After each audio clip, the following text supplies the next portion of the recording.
dad badan ayay la tahay si ay uga bogsoodaan dhaawacyo kasoo gaara xiriiradooda hore in ay bilaabaan in xiriiro kale ay sameeyaan si ay ku iloobaan shakhsiyaadkii hore. haddaba haddii aad qofkaas ka mid tahay waxaan kuu sheegayaa talooyin adiga ku anfacaya. assalaamu calaykum waraxmatullaahi wabarakaatu. kusoo dhawaada janalka Fartiina. aniguna waa Firdowsi Maxamed Cabdulle. sida aad hore nooga barateen barnaamijyo tayo leh oo ka hadlaya arrimaha bulshada. caawa waxaan idin wadaa xiriirada dadka dhibaatooyinka kala kulma ee marka ay kali noqdaan isku dayay in ay ka bogsoodaan dhaawacyadaasi, balse ayagoo raadinaya in ay bogsoodaan haddana faraha la galo dhaawacyo kuwii hore kasii daran amaba dhaawacyo aan xal loo heli karin. haddaba muxuu yahay dhaawacyada aan ka hadlayo iyo xiriirada noocaasa? dad badan ayaa ku hungooba xiriiradooda, ha ahaadaan xiriir wada socod oo muddo gaaban ama muddo dheer socday, qof jacaylkaa la dhexeeyay, amaba ha ahaado gabar iyo nin isqabay amaba wiil iyo gabar isqabay oo muddo soo wada noolaa amaba muddo gaaban soo wada noolaa. si kastaba ha ahaatee dadkaas nolosha ka dhexaysay badanaa waxaa la ogyahay kala taga wuxuu ka imaadaa hal qof oo soo jeedinteeda iska leh, kadibna ay isku afgartaan laba qofood ay markaas isla meel dhigaan in ay ka tallaabadaas ka qaadaan. waxaa laga yaabaa qofkii markaas soo jeediyay ma ahane qofkii furiinka loo keenay amaba kala go-a loo keenay in ay ku adkaato in uu ka gudbo arrintaasi, dhaawacyo kasoo gaaro. dadka qaarkood dhaawacyada muddooyin ayay la jiifaan. waa la arkaa qof xiriirka kale u jaray oo inta badan cataabayo, ka qoomameynayo noloshii hore ee leesla soo qaatay, fursadihii waqtigii ka dhumay, haddii caruur wada leeyihiin caruurtii iyo mustaqbalkooda ka fikirayo. haddii aad tahay hooyo muddo badan noloshaas soo gelinaya, juhdi soo gelinayay, xiriirkaas rabtay, rajooyin badan ka lahayd inuu dhaqaaqo, inuu horumar gaaro, u hurtay wax walba oo iyada ay jecleed,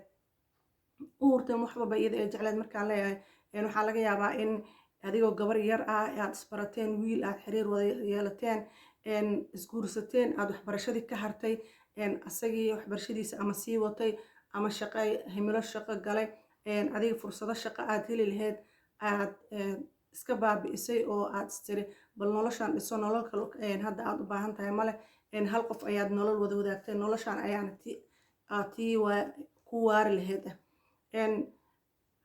hamiga tirada badan leh iyo fursadihii badanaay ee noloshaada aad lumisay ayaa laga yaabaa in aad qoomameysid oo aad ka qoomameysid wixii kusoo maray, waxyaabihii aad dayacday, waxyaabihii qofkaas dartiis aad u baabi'isay, adigoo markaas isdhahaya wax dhis oo horumar, noloshiisa waa noloshaada ama nolosheeda waa noloshiisa adigoo ku fikiraya. balse mar walba waayaha bini aadanka wuu isbabedelaa oo wax walba aadan filayn ayaa kugu imaan kara.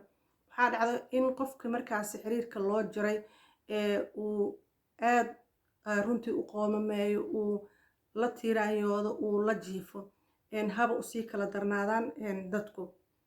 waxaa laga yaabaa qof in yar ay ku qaadato inuu ka gudbo, qofna ay ku qaadato muddooyin fara badan inuu ka gudbo.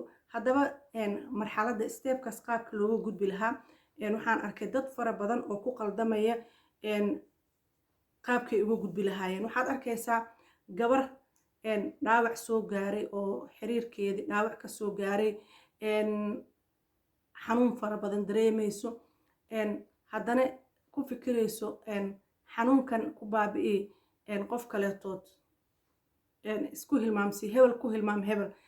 run ahaantii taas wax sahlan ma ahan, wax fiicanna ma ahan, waayo laba shayba kuma fiicno, adiga nafsad ahaantaada kuma fiicno, waayo hadda ayaad kasoo baxday meel kasoo baxday, noloshaadu diyaarba uma ahan in tallaabo kale ay sii qaado oo xiriir ku saabsan. marka waxaad u baahan tahay in adiga aad ka bogsootid, waqtiga ayaa kafiil ka ah bogsashadaada, waqti inaad nafsadaada siisid, adiga aad isku qaas ahaan adiga aad isbogsiisid ayaa fiican, waayo nolosha kale aad bilowday qaladkaagii hore qalad kale ayaad kusii daraysaa, waayo qof aadan jeclayn ayaad marka hore xiriir la sameynaysaa, laga yaaba aad guursanaysaa, haddana qofkaasna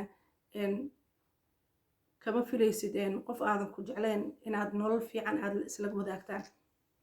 marka muddo gaaban kadib waxaa dhacayso waxyaabo kale oo aadan filayn in meesha ay soo galaan oo xanuunkaagii hore ama booliyowgaagii hore uu sii labalaabmo oo mid kale oo lugooyo kale ama waxyaabo kale ay kugu yimaadaan. tan labaad uma fiicno, qof ayaad lugooynaysaa oo maxay ahayd adigoo qof kale rabto inaad niyadaada ka saarto ayaad qof kale usii dhaqaaqaysaa.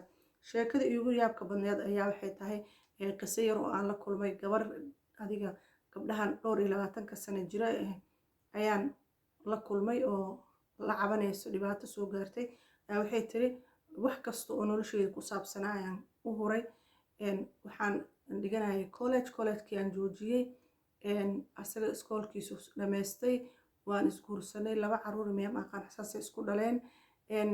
adiga muddo kadibna gabadhi ninkii way kala tageen iyadoo aad uga xun. marka gabadhii qoynayso, calaacalayso, shalaynayso, ka qoomameynayso wixii soo maray iyo fursadihii ay iska dayacday iyo heerka maanta ay taagan tahay oo nolosha ay keli ku tahay.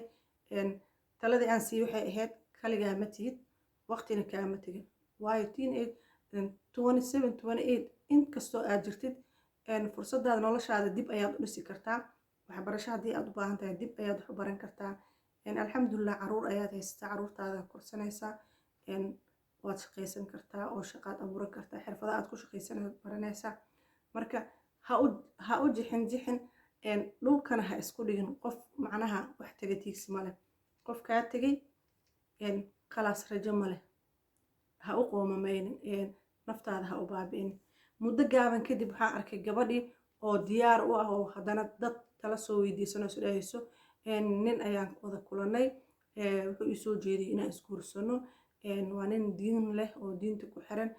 qaabkay gabadha u sharaxday ma aha nin Soomaali ah. waxay tiri waa nin shaqaysto, waa nin diin leh oo muslim waa nin weesaan waa nin kan waa nin ilmaha u fiican waa kan run ahaanti ani waxay igu noqotay la yaab igu noqotay. waayo gabadha 2 bil 3 bil ka hor ay ahayd markii maxay ahayd talada aan siinayo oo aan lahaa waad yar tahay, fursad ayaad haysataa oo noloshaada aad dib u kala kicisid. ha u jixin halkaaga ka sii wad xanuunkan iyo waxa aad dareemaysid, qoomamada iyo waxa aad dareemaysid naftaadana ha cadaabin oo ha ku qaribin wax aadan maxay ahayd aadan waxba ka qaban karin. kaliya waxaad ka qaban kartaa waad yar tahay, asxaabtaada dhinacaaga ka gal, saaxiibada la kulan, la sheekayso, la qosol, la farax. xafladaha haddii aadaysid aad caruur ilaahay ku siiya caruurtaada la baashaal. iska ilow wixii hore wax walba oo ku ilowsiin karo qofkaas isku day isku ilowsiin. 3 bil haddii kor u boodo 3 bil kasoo wareegato. waxaan arkay gabadhii haddana taagan waxaan rabaa inaan guursado nin. runtii la yaab igu noqotay. waxaan ku dhahay jawaabta aan siiyey waxay ahayd marka hore adiga haddii adi ahaan lahay ma degdegi lahayn guur dambe, kuma degdegi lahayn inaa xiriir kaleetood bilaabo. waayo xanuunka kusoo gaaray xanuun yar ma ahayn, xanuun oo aad kaligaa aad qarsan weysod oo aad bulshada ula dhex timaado aad tiraahdo dhibkaas ayaan dareemayaa maadaama qof la niyadjibiyey aan ahay. aad waxaagii aad xishan weyso oo aad dadka usoo sheegtay. haddana waxaa fiican inaad marka hore adiga nafsad ahaantaada isweydiisad ma u baahan tahay xiriir cusub, ma u baahan tahay adigoo aan weli si fiican u bogsoon, adigoo tii hore si fiican uga soo kabsan, diyaar ma u tahay naftaada inaad guur cusub ama nolol cusub bilowdid. ani ahaan way cuntami weyso. waxaa laga yaabaa dad badan oo idinka midana inaysan u cuntamin. balse markii kadib waxaaba ii soo baxda oo aan hore u arkay ii soo baxdaba in ayba jiraanba haba ugu badnaadaan dumarkee in ayba tahayba qofkan qof hebel ku ilow. run ahaantiina waa hadal iska dhalinyaro marka saas dhinac badan laga fiiriyo. waayo qof hebel ku ilow ma soconayso, wax soconaya ma aha. waayo adiga hal qof aad tahay, hal shaqsi keliya ayaad markaas ujeedaa, qofkaas kuu muuqdo. qofkii haddii aad isweyseen oo aad calaf idinkala geeyo wax walbo calafkaa ka weyn. qofka hadday calaf iskula heedeen oo isqabteen oo isguursateen caruur isku dhasheen oo kala tagteen alxamdulilah shukr hortiis hor alla adiga maxaa u baahan tahay? waxaa u baahan tahay inaad markaan jaanis naftaada sii naftaada waxyaabo badan oo markaas oo kaa xirnaa isku laaba adiga naftaada jaanis sii kororso waxyaabo badan oo adiga markaas isku dhiirigelin kartid oo horumar isku samayn kartid. haddii aad tahay qof shaqaysato shaqadaada kordhi, ismadadaali, asxaabtaada la sheekayso, la farax ilaan qof madax bannaan ataa markan fursado badan oo markaas kaa xirnaaba oo ama duruufuhu kuu diidayan ayaa haysataa taas waa taan midda ugu horeyso badanaa isleeyahay qofku wuxuu siinayaa jaanis uu nafsadiisa asaga isku daaweyn karo. midna waa tan labaada waxa ay tahay waxaa la yidhi waxyaabo waxaa jirto oo aad karahsatiin oo aad dhibsanaysiin oo aad dhib u aragtiin oo aad xamili karin oo laakiin laga yaabo inay kheyr idin tahay badanaa kheyr ilaahay waxba kaama qaado asagoo waxaas bedelkiisa ama wax ka kheyr badan ku siinin. marka waxaan kaa baaba'ay wax ka kheyr badan ayaa laga yaabaa inuu banaanka kugu sugooyo. cabdiga aad kasoo tagtay ama faarax aad kasoo tagtay ee asiga adoon filaynin ku yiri waa noo kala dhamaatay ku dhahay mid ka qiimo badan oo ka ixtiraam badan ayaa laga yaabaa inuu banaanka kugu sugayo. marka kaliya waxay u baahan tahay jaanis iyo waqti oo aad ku sugtid oo aad tiraahdid aan sugo waqtigeyga aan qaato markaas calafkeyga waan helayaa. run ahaantii taas taladaas waa talada aan sii lahaa dumarka. way jiraan wiilal kale ayagana inkastoo wiilashu ay badan tahay ayaga wax la yiraahdo smooti xiriirada ay sameynayaan ilaa iyo mid qof si dhab ah u jeclaadaan ay arkaan ma ahane inta kale kulamadooda iyo wada sheekaysigooda iyo wax oo kasoo qaad loo yeelo maaha. dhaawacyada qalbiga soo gaarane uma kala socno dumarna uma socno ragna kuma eka laakiin waa loo kala nugul yahay si aad ayaa loo kala nugul yahay. haba ugu badnaadaan haweenka waxaa la yiraahdaa ragga way ka qalbi jilicsan yihiin wayna ka inkastoo ka adeeg badan yihiin aniga aan leeyahay xaggayga ahaan ila tahay inay ka karti badan yihiin ay yihiin dad adag oo maxay ahayd marxalado badan ka gudbi kara oo haddana ha qoomamayn oo ha u raadin fursad kaleeto nafsadaada mar kale labaad mar saddexaad in dhaawacyo aad la kulantid ha raadinin waayo ma istaahishid uma qalantid. waa aragteen muddo badan ay soo laalaabatay in gabar calaacalayso ka calaacalayso dhibaatooyin soo gaaray mustaqbalkeedii guurkeedii ka halaabay gabar kale oo iyadana dhibaatooyin way fara badan yihiin ciidaas ayay la egyihiin laakiin haddana u baday tijaabooyinka qof walba waxaa arkaysaa inuu istijaabinayo oo leeyahay bal aniga maxaa iga khasaaraya bal aan tijaabi maxumo waxba kaama khasaarayo laakiin naftaada khasaarinaysaa waxaa luminaysaa kalsoonidaada luminaysaa waxaa luminaysaa kalsoonida nafsadaada ku qabtid ee ah inaad adiga isdaaweyn kartid adiga aad ishilmaamsiin kartid adiga aad lugahaaga ku istaagi kartid oo lugahaaga ku dhaqaaqi kartid iyadoo qofna aysan ku caawin qofna uusan jaanis kuu siinin in maxaa la dhahaa marxaladaas aad ku jirtid uu kaa kaafiyo uu kaa caawiyo qofna ha u noqonin victim ha u noqonin naftaada ha ahaatee qalbigaaga victim ha u noqonin qof kaleetood hadalladiisa macaan victim ha u noqonin waayo xaqiiqda dhabta kama bilaabo waxay ka bilaabataa guriga dhexdiisa ka bilaabataa kama bilaabato laba kalmood oo macaan oo banaanka laysku dhahay nolosha dhabtaa gurigay taalaan. intaas ayaan barnaamijka kusoo koobayaa wixii su-aalaha oo tusaale ama jawaab ama fariin aad qabtaan qaybta commentska waa iigu dhaafi kartaan amaba emailkayga halkaas aan kusoo qorayo waa igala soo xiriiri kartaan. inta aan barnaamijkan mid lamida ku kulmeynin waxaan idin leeyahay sidaas iyo nabadgelyo.